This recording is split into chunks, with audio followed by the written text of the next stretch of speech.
Hey everybody, it's me, Scott, over at Heroic Studios Gaming. How's it going? I am doing well. I hope you're doing well. I'm gonna be doing some changes around here over on the Patreon, the good old Patreon, because I decided that I'm opening up some of my stuff to the public. So some of the videos, particularly any actual plays that I do, and actually some of the reviews are going to start popping up, but we'll see how it goes. Anyway, I like the book corner and stuff, maybe potentially. Anyway, so some changes are gonna be happening, and so the intro opening will be changing here in a bit, but probably not the month of November. Probably more like in December or perhaps even January. I'm a little bit of a busy guy. But anyways, because of that, let's jump right in. Today I'm actually doing this as Scott's book order. Welcome to Scott's book corner for November 2021. This particular book corner, I'm going to be talking about the Walking Dead comic book series, The Walking Dead, because that's what I promised you guys. So here we go. So as you see, I have the compendium edition, but we'll cover that in a second. Do you know The Walking Dead? If you don't, where the hell have you been living? Because it's been going on for a goodly amount of time now, like 10 years on the TV show. But the book itself has been around. The comic book itself has been around since 2003. So I don't know what rock you've been living under, but you should have known at least something about The Walking Dead by this point. But if you don't, let's just talk about it today. I'll give you a brief rundown, and then I'll cover my feelings about it. So The Walking Dead is a comic book series written by Robert Kirkman and Tony Moore. It was started in 2003 and ran until 2019. There were 193 issues. I think 192, and then the final issue was kind of like a partial issue. It was like a full issue, but it wasn't like a full issue. Like there wasn't actually stuff going on in it. It was called Letter Hacks, and it was essentially the end of the series. But that was the rest. Tony Moore, who was one of the original creators, dropped out after 24 issues. He was the full artist on 6 issues, and then he was only the cover artist until issue number 25. And then issue number 25 was somebody else, who then was the artist for the rest of the series.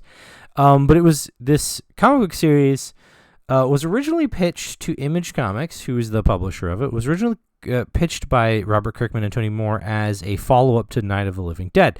And it was supposed to take place in the 60s. But Image Comics, because Night of the Living Dead is sort of like someone else's intellectual property, and because Image Comics sort of prides itself on its existence being revolving around the idea that the artists and writers who create stuff get to keep the IP, and they get to keep all of the rights and all the royalties and stuff, because that's their usual shtick. They sort of recommended that it be changed. In fact, I think the creator of Image Comics was the one who was or the head of the Image Comics was like, hey, we got to change this so that you guys can keep the IP.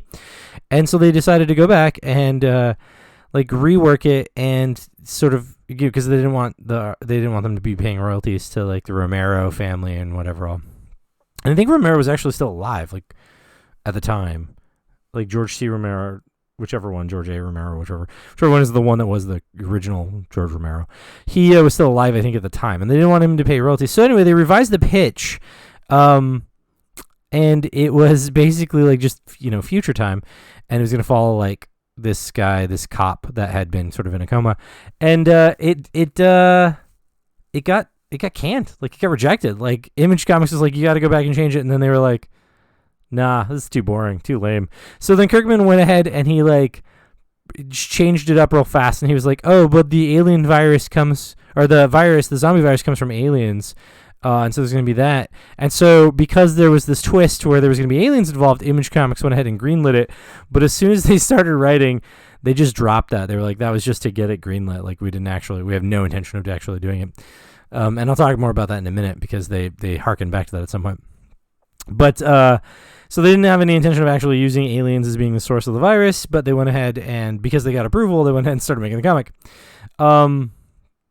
So yeah, and I think I've talked about Image Comics before. They're one of Portland's based comic companies. There's 2, Dark Horse and Image, that are here just down the street from where I live, and it's one of the 2. So their headquarters are here, and I've walked by them and stuff. But you can actually go. I've taken some friends over to the Dark Horse stuff down the road. Because they have Alien and Predator mannequins out in the front of their place and stuff like that. But anyway, that's neither here nor there. So The Walking Dead has been around since 2003. It's received 2 Eisner Awards. Actually, it received one in 2003, and then it received another one in 2010. It ended abruptly with issue 193, which is a part of this compendium 4, because with this letter hacks episode, as it were, the last issue, because apparently. And like Kirkman didn't tell anybody he was going to end it except for like the people that were working on the project, so no one outside of that really knew. So like the readers didn't know. There was no announcements, no Twitter, no nothing.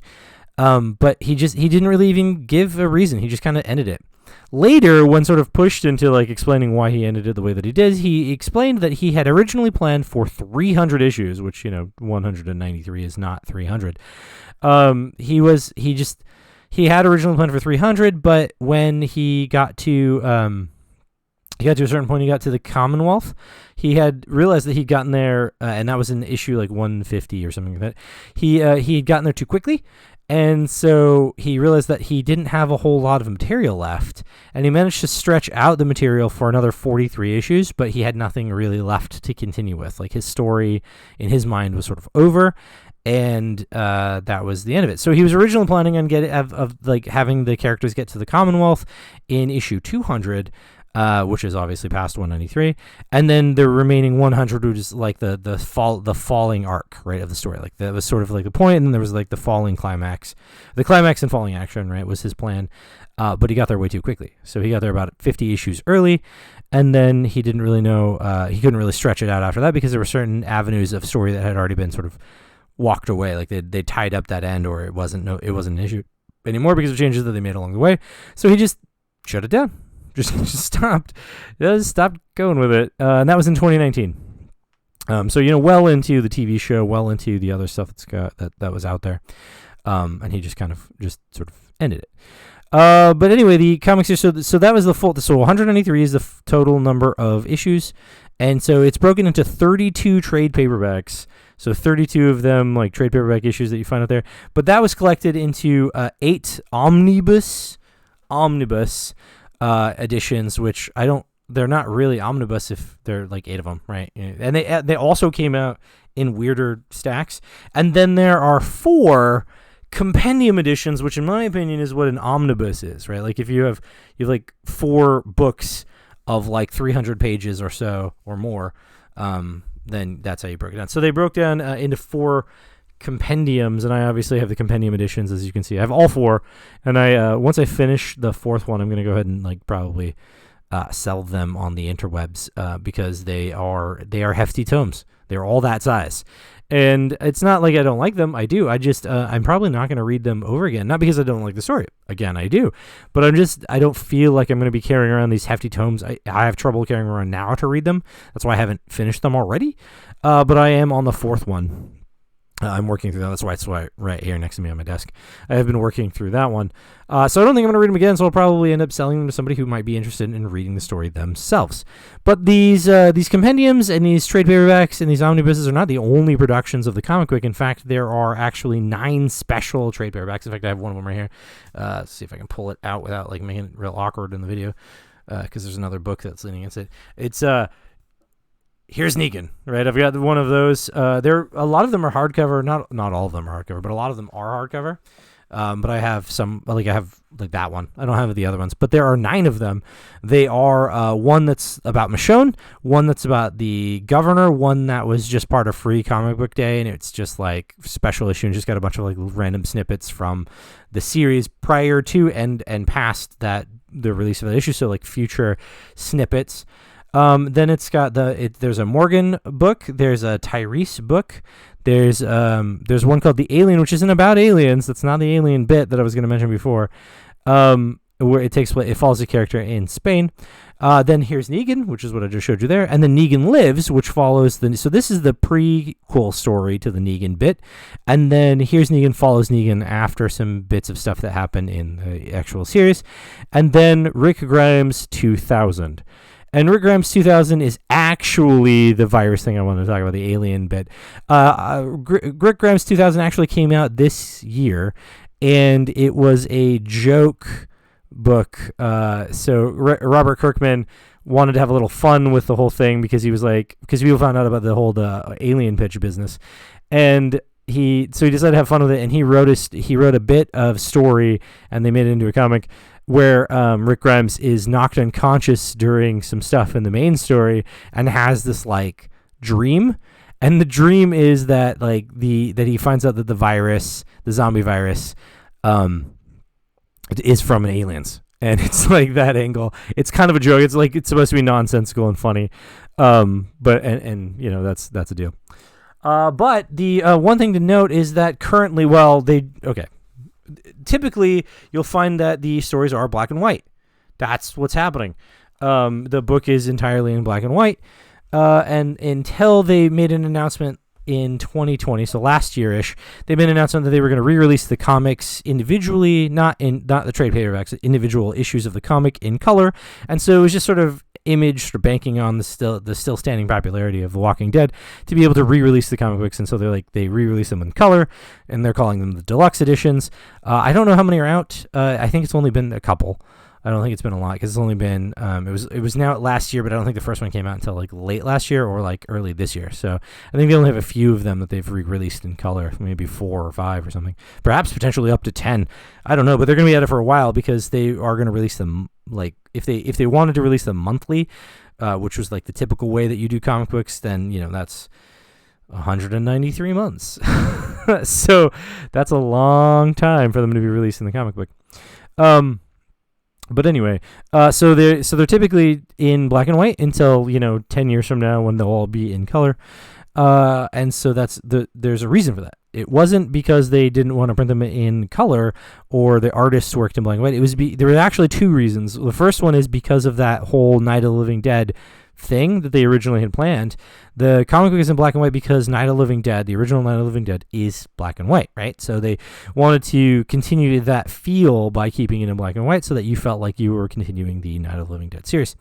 The other reason why it's in black and white is because at the time when they started making it, there were other zombie comic books out there. There were a few. And so they wanted to make something that sort of stood apart and away from the other comics. They even debated with having it black and white, but then having like color in accents every now and then for like certain things like blood and stuff. But then they chose not to do that because they realized that it would just be better if it was all in black and white. So this is actually the reason why it's in black and white. And it was incredibly popular. It's a New York Times bestseller, as was indicated on the cover of this particular book, but it spawned the TV show, which I'm sure you know about. But if you didn't know about it, there's a TV show that came out in 2010, and it's been running all the way through till now. The last season, which will be the 11th season, will be released next year because it's currently the end of 2021, and so they'll be releasing it in 2022, which will make 11 seasons over 12 years, right? So that's what it will be. And in that time, there have been a ridiculous number of spin-off shows. I think there's 9 spin-off shows. I actually wrote them down. Those are my notes. And I wrote them down so that I could list them all for you. Fear of the Walking Dead, Walking Dead Origins, which is coming out, or came out this year. Walking Dead Worlds Beyond. Tales of the Walking Dead, which is going to be released next year. Dead in the Water. Torn Apart. Walking Dead Torn Apart, Walking Dead Cold Storage, Walking Dead The Oath, and Walking Dead Red Machete. The last 4 there are actually web series. They're not either. You won't find them on AMC. You won't find them on like in DVD format at like if you still buy DVDs. You're not gonna find them on DVD format on the like in a Best Buy, and you're not like in a box set or anything. And you're not going to find them streaming on any streaming services. They're a web series, so you have to go to like AMC.com to watch them. So those 4 and they're miniseries. So it's like one is like 4 episodes, one is 6 episodes, and then I think it's like between 4 and 6 episodes for each one.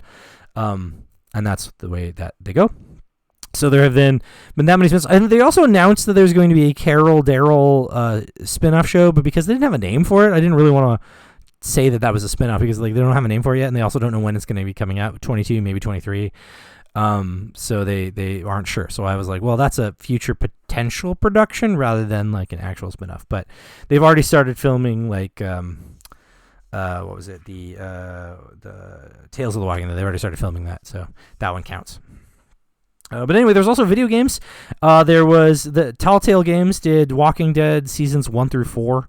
Like each game is called Season 1, Season 2, Season 3, but they're not necessarily Seasons 1 through 4. They actually follow the comic book rather than the TV show, which is tremendously different, and I'll talk about that in a moment.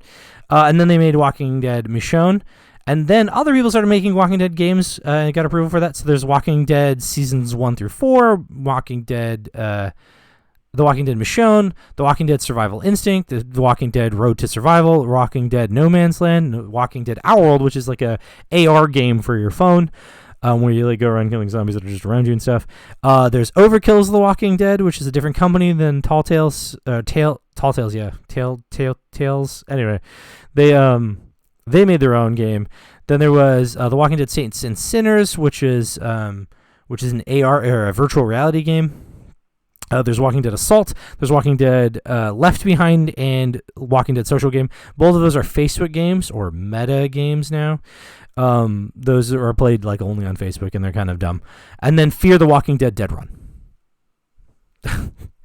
I'm not done. There's also board games and card games and stuff. There's The Walking Dead All Out War, which is a miniature game. The Walking Dead All Out War Here's Negan, which is the miniature expansion, right? I'm sorry. It's the board game version of All Out War. And then there's the other miniature version is called Walking Dead Call to Arms, which is, not exactly, it's not the same as All Out War. It's slightly different. It's like more of a skirmish game than the other one, which is more of like a miniature war game. And then there's the Walking Dead card game, the Walking Dead board game, the Walking Dead Best Defense, which is like an expansion to the Walking Dead board game. Then Robert Kirkman's The Walking Dead board game, because apparently it wasn't an official Walking Dead board game. Then there's Walking Dead The Prison, which is a board game that takes place in the prison, which is part of the comic books and also part of the show. Then there's the Walking Dead Monopoly game and the Walking Dead Risk game, which are just those re-skinny versions of Monopoly and Risk that everybody does when something gets popular. And then, I'm still not done, the other spin-offs are the written novels. They actually have novels that take place in the Walking Dead universe, and they count because the first two were co-written with Robert Kirkman, so they're basically canon, and all the rest go from there. So he helped start the publication series, and then people just started publishing books in that vein with the publishing company, right? So the publishing company's like, cool, we're going to open this up. He co-wrote the first two, and then he kind of like went off, and he's just collecting royalties from these books that are made. But they were called, the first one was called The Rise of the Governor, The Walking Dead, The Rise of the Governor, and the second one was called The Road to Woodbury, which is about the governor still. And then it sort of veers away. Well, it doesn't actually go. It continues with The Walking Dead Fall of the Governor. After that, but only the first two had Robert Kirkman involved. The Rise or the Fall of the Governor was, I think he consulted on it, but he wasn't actually part of the writing process. Whereas the other two, he was part of the writing process. And then it was Just Another Day in the Office, which is where it veers off and starts following other characters. And then it goes The Walking Dead Descent, The Walking Dead Invasion, The Walking Dead Search and Destroy, The Walking Dead Return to Woodbury, and The Walking Dead Typhoon. Oh boy. Okay, so that is all of the Walking Dead stuff and the spin-offs from the comic book series. So, now that I've told you all about that and wasted 18 minutes of your time, what is the Walking Dead comic series? Is it worth your time? What should you do with it? Should you go out and buy the compendium? Should you go out and buy the omnibus? Should you go out and buy the trade paperbacks? The answer is, if you have the opportunity to buy the compendiums, I certainly would. I'm selling them. You can buy them from me. Ha! No, but I mean, it's better, in my opinion. The reason I bought them is because you can buy the trade paperbacks all you want. But like traditionally, trade paperbacks tend to be $12 to $24, depending on which company is doing it. And there's 32 of them. There are 32, so even if you pay $10 each, you're going to still spend $320 versus 4 compendium books, which were all listed at $45 each or $50 each. Let me see. They were listed at $60 each. So even if you buy them brand new, which I didn't, I bought them used. If you were to buy them brand new, $60 for is only $240. So you're already saving money by doing the compendiums over doing the trade paperbacks. And then obviously the omnibus is in between, right? So somewhere in the middle there between 322. You're probably going to pay about the same for the omnibus versions. The difference is the omnibus versions are hardcover, which is kind of nice, and they actually have pretty cool covers. So that monetarily speaking, that's what, if you wanted to read the Walking Dead story, I would suggest buying the compendiums, but the omnibus editions are probably your next best choice. Do not buy the trade paperbacks because that's really dumb on you. I've warned you. But it basically covers these characters that are also on the show. It covers the characters of Rick Grimes, Carl, Tyrese, Ezekiel, Michonne, the whole business. All of those characters: Glenn, Maggie, Herschel, Gregory, Negan, right? All of that is covered in the series, in the comics, and then they bring them into the TV show. But one of the major differences in the comic book is who dies and when they die. And it's interesting to watch. Like, I've seen most of the show. I haven't seen all of the seasons. I'm kind of working through 8, but I kind of stopped for a while, and then I came back when there was more. I'm on season 9 right now. But like a lot of the characters end up, like, the story changes a bit because some of the characters are killed off in the show, and they're definitely not killed off in the comic books. A perfect example, and this is a spoiler for anyone who hasn't seen the show or read the comic books, but Andrea in the show dies off in during the governor stuff, which is like where the prison section ends. I think it's season 4-ish. She dies off with the whole governor business, and she doesn't survive the governor stuff. However, in the comic series, she makes it well past that and is partially running Alexandria after the whole deal with Negan, after they defeat Negan, which in the show on season 8 or 9, wherever I'm at, they haven't yet defeated Negan. They do overthrow like the Savior's compound, but Negan himself does not die, which he doesn't in the comic either. But there's that whole battle and that whole business in the comic book is like really fast, and then it's like jump a few years and people are moving past all of that, and they've built like a trade network, and they're all kind of being friendly with each other, and other enemies sort of come up, and those enemies are people, which is the whole thing about The Walking Dead, is all of the enemies are people and sort of the bad weird ideas that they have during this zombie apocalypse, right? So in the show, she dies off relatively early, and she is not around for any of the Negan stuff, but in the comic book, she's part of the whole Negan process, and by that, things change. Also, there's like a bit with the governor too, where like Maggie and Glenn are both kidnapped by the governor. In the comic series, it's Michonne and Glenn that are kidnapped by, which explains more of why Michonne hates the governor, because she is the one that's held by them, and it's much darker in the comic than it is in the show. In fact, all of the comic is much darker than the TV show is by far. And the reasons for the changes in that, in the way that they portray the characters dying, and also like the darkness of people and the things that they do to survive, and the things that they're willing to do to survive. The reason I think that they changed that is because the TV show has to be acceptable by a mass audience, and AMC is not like HBO or like Netflix, where it can do its own thing, where it can do things that like basically break censor rules and or push the boundaries on like ratings, right? I mean, like mature teen, that kind of rating, not like ratings that get you money, right? I mean, like the maturity ratings for the shows. So like HBO and like Netflix and Hulu, they can push those boundaries because they have their own control over their own stuff. And AMC does, but it also has to deal with TV rating stuff. So I think that they changed like those things for the TV show because they have to match certain sensibilities for the people that watch the show. It's mass consumption business. So they change up some things. And then like as far as the actor or the characters go, dying off at different points than they do in the comics, I think that has a lot to do with the actors. I think it has a little bit to do with like budgets and actors and like how they're filming and stuff. And so like Tyrese, this whole business is way different in the comic than it is in the show, and like Andrea's business is different, and Carol's business is different, and I think like a lot of that has to do with like the actors and whether the studio likes working with them, what their contracts look like, and so they changed up the story not for their own sake, for the production of the TV show, but as a whole, the story is very good, especially for somebody who, like me, who likes post-apocalyptic survival stuff, because there's a lot that kind of comes up that's different, especially right in the beginning from the TV show, that makes me like, it made me really think about like survival stuff. Like there's a whole business with like, because civilization is gone, like what rules really apply anymore. And like Rick in the beginning, he's and even later on, he's very big on making sure that everybody is like trained in firearm use, and because like they've got guns and they've got bullets and there's all these walkers everywhere, And he can't protect everybody, right? He can't just keep everyone alive with his one single gun, right? He's got to make sure that everyone has a gun and everyone knows how to use it, including his son Carl and the other kids in the survival group, even if the parents don't like that. And it has a lot to do with him basically recognizing that the rules of society don't apply anymore, and so you can't just assume that everyone's safe, and you can't live in this pretend like bubble that everyone is going to like just be fine, the kids are going to be protected. He's like, no, we have to recognize that they might get attacked, and they should be able to defend themselves because we might not be there to save them. And so like there's that, and that sort of theme comes up multiple times. The theme of like whether somebody is good or bad, right? That comes up multiple times.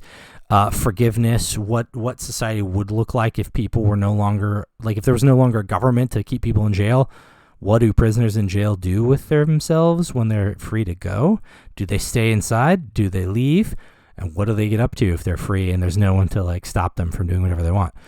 So it's like it explores the themes of like what humanity would look like if like things just disappeared, and it's really very good. And there's a reason why it's a bestseller. There's a reason why they made it into a TV show. There's a reason why it's quite popular, and it's significantly better as a comic book than it is in a TV show format. TV show's okay. I don't think there's anything wrong with it. Lots of people love it. I'm not a super fan of it, but the Walking Dead comic books definitely like pulled me in and like held me for a very long time, to the point where I ended up buying all of the compendiums. I couldn't finish just one compendium and be like, oh, that's good, I'm done. No, I had to like buy the next one and then the next one, and then I was like, I hadn't even finished the second one. Hadn't even started the third, and I bought the fourth one because I was like, I know I'm going to read all the way through. So, it is 2 thumbs up for me, obviously, but New York Times agrees with me.